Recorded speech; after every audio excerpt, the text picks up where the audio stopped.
Hello అండి అందరికీ. రీసెంట్గా ఏపీ అసెంబ్లీ సమావేశాలు అయితే ప్రారంభమైనాయి.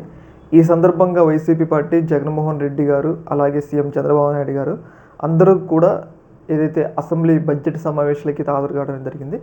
సభ ఒక రకంగా నిండుగా కలకల్లాడింది. అటు ప్రతిపక్షం అలాగే అధికార పక్ష ఎమ్మెల్యేలు కూడా అందరూ సభకు వస్తే చూడటానికి చాలా చూడచక్కగా ఉంది. అయితే ఈ సందర్భంలో వైసీపీ పార్టీ అసెంబ్లీ సమావేశాలని బాయ్కాట్ చేస్తూ ఒక నిర్ణయం అయితే తీసుకోవడం జరిగింది. ముఖ్యంగా ఏంటి అంటే వాళ్ళు ఎందుకు ఈ అసెంబ్లీ సమావేశాలని అలాగే గవర్నర్ ప్రసంగాన్ని బాయ్కాట్ చేయడం జరిగింది అంటే, మనందరికీ తెలుసు వైసీపీ పార్టీ 2024 ఎన్నికల్లో ఓడిపోయినప్పటి నుంచి కూడా ఒక ప్రధాన డిమాండ్ని ప్రభుత్వం ముందు అలాగే కోర్టుల ముందు కూడా ఉంచింది. ఏంటి అంటే ఇప్పుడు కూటమి అధికారంలో ఉంది కాబట్టి వాళ్ళందరూ కూడా ఒకే పక్షం కాబట్టి రాష్ట్ర అసెంబ్లీలో ప్రతిపక్షం లేదు కాబట్టి మాకు ప్రతిపక్ష హోదాకి సరిపడినన్ని సీట్లు గెలవకపోయినా మేమే విపక్షం కాబట్టి ఆ ప్రతిపక్ష హోదాని మాకు ఇవ్వండి అని చెప్పేసి జగన్మోహన్ రెడ్డి పదే పదే గవర్నర్కి అలాగే కోర్టులకి స్పీకర్కి విన్నవిస్తూ ఉన్నారు. అయితే ఈ విషయం మీద ఎలాంటి చర్య తీసుకోవట్లేదు, ఇది ఒక రకంగా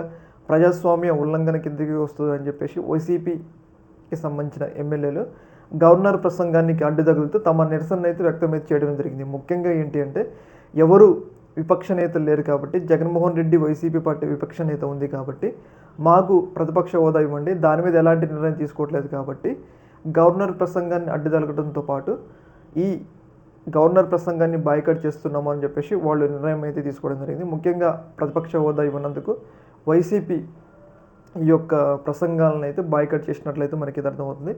దమ్ముంటే మీరు ప్రతిపక్ష హోదా ఇవ్వండి అన్నట్లుగా వైసీపీ అధికార పక్షానికి అయితే తమ యొక్క సవాల్ని తమ యొక్క వాయిస్ని అయితే వినిపిస్తున్నారు. మీరు ప్రతిపక్షం ఇచ్చి మాట్లాడండి అన్నట్లుగా. ఈ యొక్క విషయం మీద మీ యొక్క అభిప్రాయాన్ని కింద కామెంట్లో తెలియజేయండి. ఓకే మరి, థ్యాంక్ యూ.